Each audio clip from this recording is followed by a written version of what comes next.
Vislumbro un nuevo México. El que no espera vencer, será vencido. Lo que hay en las entrañas de esta tierra es nuestro. Estamos literalmente nadando en petróleo. Mucho petróleo. That is our oil. El petróleo es nuestro y no vamos a dar marcha atrás. How many dollars will it cost for the Supreme Court? 1938, cuando el petróleo fue nuestro. Es una película que nos ubica en el año de la expropiación petrolera a las empresas extranjeras y el papel que jugó Lázaro Cárdenas del Río, presidente de México, en ese año. 1938 no es una cinta que muestra con fidelidad la historia. En su argumento se permite muchas licencias autorales que alejan el registro de la historia y lo convierten en una visión parcial del evento petrolero. Conversamos con el actor Yanis Guerrero, quien interpreta a Lázaro Cárdenas.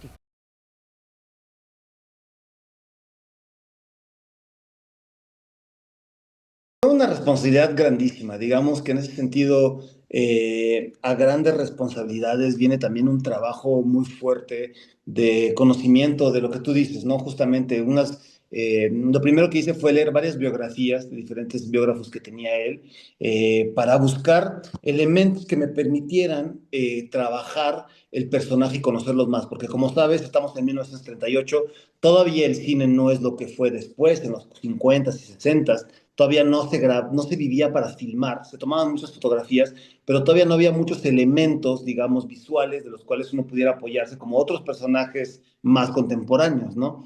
El discurso que tenemos de la grabación de la expropiación petrolera que está disponible es una recreación, no fue el original, porque el original fue en la radio y se perdió en las ondas, no se grababan las cosas en ese momento, ¿no? Venimos saliendo de un proceso revolucionario muy sangriento, de una revolución que acababa de terminar hace muy poquito, ¿no? O sea, 18 años, 20 años que terminaba la revolución, y estamos en las puertas de la Segunda Guerra Mundial, en donde pues había una efervescencia mundial y una situación de un país pues muy, muy complejo, una situación mundial que nadie puede decir en ese momento que una intervención militar de Estados Unidos en México no era imposible, una intervención inglesa no era imposible, porque por menos nos habían invadido ya en el pasado, ¿no? Entonces, esta decisión, digamos, era muy arriesgada, una decisión muy fuerte, ¿no? De nacionalizar el petróleo. Y lo bonito aquí en la historia de este guión que hace Olhovich y Montemayor, que se tardaron más de 20 años en llevar el proyecto, pues fue un proceso de todo lo que se ve en el año 1938. Entonces, lo que yo hice fue analizar muchas fotografías que había del personaje, porque eso sí hay muchísimas fotografías, ir descubriendo rasgos físicos, rasgos gestuales, rasgos de la cara, de los ojos. Descubrí que él tenía una mano lastimada, que la tenía así como engarzada, y él sufrió un accidente a caballo en su juventud y no podía mover esta parte muy bien, tenía como los dedos un poco engarzados. La entonación, la voz, tuve que subir como 12 kilos para el personaje, la forma de caminar, vi muchas películas de la época porque pues no es para nada como nos movemos hoy en día, ¿no? La sociedad era muy distinta. Entonces fue un trabajo muy complejo, muy padre. Después estuve trabajando con Tania Olhovich, coach de actores, que es la hija de Sergio, como 3 meses en todos los diálogos, en todas las escenas. Y finalmente lo que quise fue transformar, no hacerlo una figura de bronce, sino hacerlo un hombre, como tú dices, de carne y hueso, con sus dudas, con sus enamoramientos, con sus temores, con su responsabilidad, con las pesadillas que podía tener, con la relación que tenía con otras personas, con otros políticos, hacer un personaje completo y entero, ¿no? Entonces, eso fue el trabajo que, digamos, estuvimos haciendo y estoy muy, muy agradecido también por esta oportunidad de la vida de filmar en Palacio Nacional, que eso también es histórico, en ese Palacio Nacional que es el corazón de la historia de México como país. Ahí en Palacio Nacional mismo hay escaleras todavía de los mexicas, están la parte que construyó Juárez, Maximiliano, Madero, Balazos, etcétera. Toda esta historia que conocemos muy bien, que conoces muy bien, de todo lo que se vivió ahí en ese Palacio Nacional, y me permitieron sentarme en la silla presidencial, al lado del teléfono rojo, en el despacho presidencial, con todas las cosas ahí. Es así, se te pone la piel chinita de entrar. Es maravilloso ver los techos dorados, los cuadros, los retratos, el balcón presidencial, el patio principal de Palacio, en fin. Una experiencia cinematográfica increíble. No lo pudo haber dicho mejor, amigo. Ahora sí que lo dices muy bien.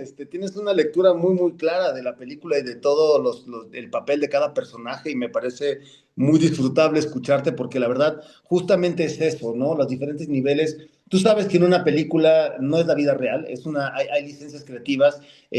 Los que estuvieron ahí ya están muertos muchos. No, pues obviamente Cárdenas y todos estamos hablando que tenían 42 años en el 38. Entonces, pues bueno, ya estamos en 2025, ¿no? Esos momentos históricos finalmente se hacen de diferentes recreaciones. Y claro que hay una ficcionalización, nadie puede decir a ciencia cierta lo que se dijo, ni aún lo que se dijo ayer, ¿me entiendes? Cada quien tendría una versión distinta de una sola cena entre amigos, ¿no? Entonces, realmente hay diferentes historiadores, se trabajó mucho cosas históricas, todo eso Sergio te lo podría platicar porque pues, es un proyecto que él lleva toda la vida, ¿no? Su propio padre era petrolero en Tabasco y le contaba todas las maravillas del petróleo y toda la investigación de Carlos Montemayor, también uno de los más grandes historiadores que ha tenido México y bueno, pues escritores también. Entonces, yo creo que ahí justamente lo que tú dices es lo importante. ¿Qué es lo que está haciendo cada personaje? ¿Cuál es su rol dentro de la película? ¿Y qué es lo que nos muestra a nosotros como espectadores? Y yo creo que ese es el mensaje final, ¿no? Recordar, sí, como dices, tal vez unos lo analizan como una cosa simbólica, otros lo analizan como otra cosa muy conmovedora,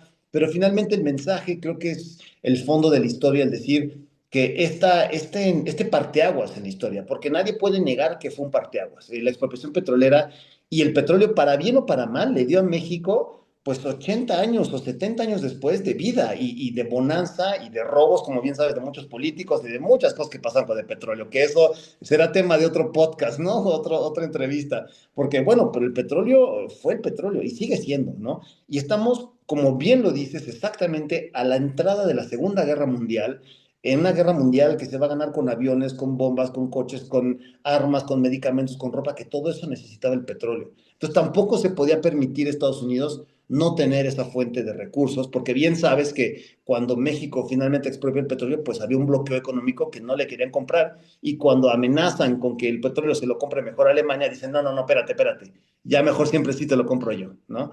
Entonces, todos esos elementos juegan y es una geopolítica, digamos, un ajedrez político muy padre, muy interesante, a ti que te gusta mucho la historia y que puedes ver ciertos momentos, ¿no? Finalmente, nunca hay que olvidar que esta historia la está contando un director, una persona desde su punto de vista. No es la historia oficial, no es la historia de todos, cada quien vive la historia de su manera, pero esta es la historia que quiso contar el director con esta narrativa y con estos personajes que los identificas muy bien. Lo siento, yo creo que eso es lo bonito de la película, que fíjate que es muy chistoso porque se filmó primero la parte del político, digamos, toda la parte de Cárdenas, y después, como un año después, se filmó la parte de la periodista, porque se habían agotado los recursos, un inversionista se bajó de la película y se tuvo que esperar el maestro Olhovich. Y nosotros le decíamos, ya, sí, ciérrela, pues ya está la historia, ¿no? Ya está la historia del general Cárdenas, ¿qué más quieres contar? Y él a sus 82 años decía, no, no, no, no, no, y no lo cierro hasta que no tenga yo la parte de la periodista.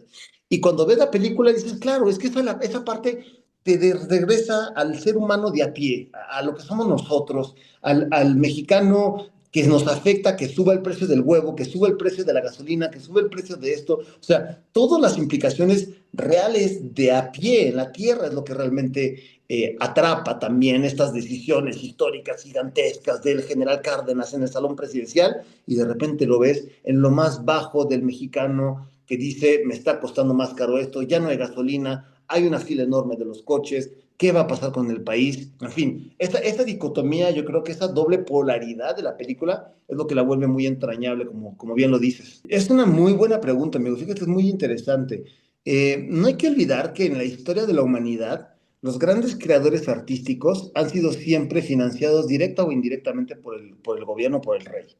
O sea, si tú ves Da Vinci, financiado por monarcas, Leonardo, Rafael, todos los grandes, Shakespeare era de la corona, Molière del rey de Francia, todos los grandes autores mexicanos recibían becas de los gobiernos. Todas las grandes películas que se hicieron en México eran financiados por el gobierno. Entonces, artísticamente, en la historia de la humanidad, bueno, ¿qué te puedo decir? La Capilla Sixtina la pagó la iglesia, ¿no? Entonces, ahora sí que las películas son, pues, obras creativas muy caras, como tú sabes, muy costosas, el arte cuesta, y finalmente yo creo que ha habido cambios en la historia de México que, pues, no, uno no puede hacerse a un lado como gobierno de la responsabilidad que tiene de financiar las películas. Yo creo que es muy importante que el gobierno siga apoyando al cine. Estamos viviendo un momento de una cierta crisis en el cine mexicano porque pues no hay suficientes apoyos y esto está resultando en que los que nos están contando las historias no son los mexicanos, son los extranjeros